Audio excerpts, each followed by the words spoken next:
honest we are. I had a tomahawk steak, okay, like $220 or $30 tomahawk steak on a receipt. Okay. So the reason I had that was because this was last year. I went to, and I'm a VP, keep in mind. It's not like I was a rep expensing a tomahawk steak. So I'm like, seriously, man, oh God. So we should like be exempt from things. I think it's ridiculous. I mean, we have fired reps over like pork, lying on expenses and things like that. So this tomahawk steak hits my boss's admin as a red flag, and I'll tell you why I did it. And then my boss calls me and says, hey, this not only hit my admin, it hit our president's admin. And Matt called me and said, why is Whitney expensing tomahawk steaks? The president of our organization called my boss about it. And I was like, Scott, okay, first of all, I can validate why I did it. I'll tell you the story. But second of all, does the president of our organization literally have nothing better to do with his fucking time? Like, what is happening? What is going on? This is absurd. So that's how crazy it is. But the reason I done this tomahawk steak is we had an event in Houston. They were expecting 30 customers, and there was like 10 of us, like the reps, the manager, me, a couple other people, like internal 10, and then 30 customers. So 60 customers showed up to this thing. I told everybody, do not eat the food. Give customers the food, because we did not plan for it. So we ran out of food, all this stuff, and then so the event ends at like 9 o'clock. People leave, trickle out, and I'm like, guys, this was off the charts. You have to understand, this was during COVID. We hadn't had an event in over a year. I was so proud of them. They wore their masks. They were responsible. We got all these people in downtown Houston. I mean, it was like a big win because we hadn't had that in a year and a half. And so I was like, let's go. We're eating dinner here. So we all sit down at this restaurant that the event had been in, but we went and got like a table for 10 or 9, however many of us there were. So we went around, and everybody's like, I kind of want a steak. I kind of want a steak. I kind of want a steak. And I look at the steak prices, and they're like $70 a pop for a steak because we were at a really nice place.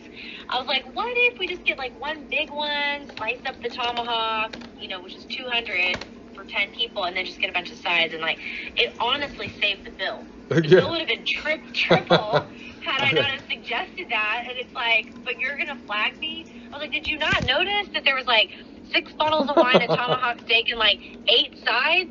Like, clearly we were going family style. Like, are you a fucking idiot? When's the last time you went to a restaurant? Like, oh my God. But that's the kind of you know, gosh, I bleed Daltile red. I really do. I love this organization. I won't ever leave unless I'm kicked out, unless I screw up. But those are the things where we get in our own way. We get in our own way because we don't have the courage to say, Christine, we're packaging you out. Hit the road. We love you. Good. Thank you for everything you've done. We need fresh blood in here. We don't have the courage to do that. We hone in on a tomahawk steak on someone's expense report. We, you know, we make decisions as an organization that is just, it's, man, we get in our own way. And so I have learned in the 10 years I've been here that I look back 10 years ago and look how far we've come, and I know that we still have more to go, but at least we're changing. That's when I ask you, like, if you are in a position right now where it's not getting better every day, every week, every month, I don't know what else to do for you. And I'm not saying that I want you to leave. Hear me. Like the last thing I want. But I also, more than what I want and what I think is good for Daltile, you need to prioritize what's good for Mark. And you being in a toxic environment that we have done everything we can, that we can't change it, whether it's now in 6 months, 2 years from now, like, you need to make sure that you are putting yourself as the priority. And if leaving Daltile is the only way that you're going to be happy, then that's going to have to happen at some point if we can't get all this fixed. And for me, a third time, I don't want you to leave, but I need you to be honest with yourself and just, I'm not there. I also like have no eyeballs on it. I am not there in the day to day, so I can't make that call. Only you can. Well, I'll have to see how it goes. I mean, I will not be compromised economically, you know what I mean, by these individuals. Absolutely not.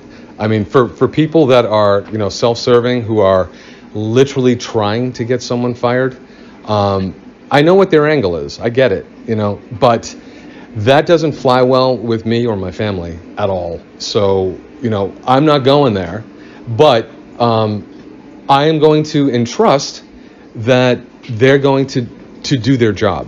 And their job actually requires them to do this, to give me that data. And the fact, like, I can continue to email them, and maybe that's what I have to do, is email them and say, I need it. Please forward to me all of the different projects that, have come your way. I need to know the name of the design firms, that participated in that.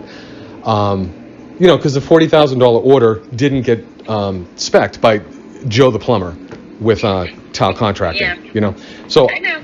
So that's the best I can do, is continue to reach out for them, reach out and ask for the data that they need to be supplying, because I know that in other regions, that's what they have to do, and that's what they do. Yeah. Yes. Do me one favor. When you go to craft this email or reach out to them via phone or whatever your plan is to get with Clara and or Steve or whoever, Yes. Give them a couple nuggets first. Say, hey, the year's been off to a really busy start, which, for the record, this is supposed to be happening. Y'all are supposed to be having large project tracking meetings every single month. I know y'all don't. We'll get there. But for now, if you're going to send an email, give them a few nuggets. Hey, guys, the year's been off to a really busy start. Here's my 3 most active accounts. Here's these 3 projects that are coming down the pipe in a year to 2 years. Really excited about these 3. Wanted to share them with you. Would you mind forwarding me any quotes that you've done since January? I haven't seen any come through. I want to make sure that we're closing the loop on all this stuff. And make sure you include the designer. Give them something first. Hey, guys, really pumped. FYI, these jobs are coming. Here's the timing of them. And with that said, can you help me close the loop? Don't just ask. Give them something first. Okay. Which I know is ridiculous. Because you're hearing yourself. I know you know how to play the game. You're hearing yourself say this, and it's really amazing. I've never actually worked in an organization where sales was not the most important, arm. But tap into that life coach psychology stuff that I know you have in you, because we've talked. Clara wants to know what's in it for her. Steve wants to know what's in it for him. Same with Christine. They're all a what's in it for me kind of person. That is not you. So yes, I get. In order to get from them what you need, versus strong arming them and saying you are required to fucking do this, you will send him quotes. Let's have a softer. Which I know is what you want to say, but let's have a softer approach. Hey guys, we're 6 weeks into the year. Right. Just, I know we don't have standing project tracking meetings. I talked to Whitney. We're going to get those going. Here's the things that I'm really excited about that are coming down the pipe. Make sure that you're telling your contractors so that you're the hero and they can go bid these jobs, because their contractors were the first to know about these jobs coming because their great art rep Mark told them. So you're feeding them something to make them the hero for their customer, and then say, hey, and when you get a chance, can you forward me any quotes since January? I haven't received any yet. I want to comb through them and make sure we're closing the loop and tracking all the commercial jobs. I got my goal. I'm going to do $3 million this year, and I feel like with your help, I'm confident we can do so. Bam. You are something. You are good. Hang in there. Yes. Know that you impact Claire. She's a very emotional woman. Yes. And you guys have not gotten off to a good start. So she has good intentions. You have good intentions. Y'all would just misunderstand each other. Okay. I like you both equally. Okay. So, that's cool. I've been coaching her on the side. I don't really have to coach you. I just have to guide you on who to go for what and those sort of things, because you're new to the organization. Whereas her, she has all that down. She just needs help with speaking. And I'm like, she called me crying, and I'm like, it was literally only 4 minutes because I had to hang up on her. But I was like, well, what all did you say back?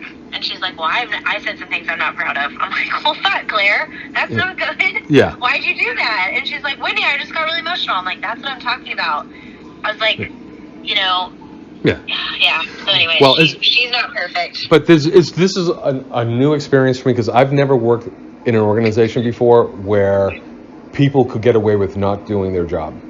Literally, if they just don't want to do it, meaning, transferring information, stuff like that, they don't want to do it because they don't like it, they don't have to do it. And no one's going to come down on them for it. I've never, any company that I've ever worked for, it was like, get your shit together or get out. Like, I don't care whether you like the person or you don't like the person, do your job. Because that's what you were hired for. If you're not going to do it, get out. And so I've never been a part of a place where there's different management sects that can't come to sort of any kind of agreement together, and one sort of overrides the other, but one is penalized and should, it's just weird. Yeah. But anyway, final question. Oh, okay. It's a rhetorical question, but Is it? ask me if Christine has ever done a PIP, a corrective action, or fired anybody. Has she ever? Has she ever done a PIP, a corrective action, or fired anybody? I'm going to say she has not. The answer is no across the board, because she, quote, handles things via phone off the record, and therefore never moves the needle.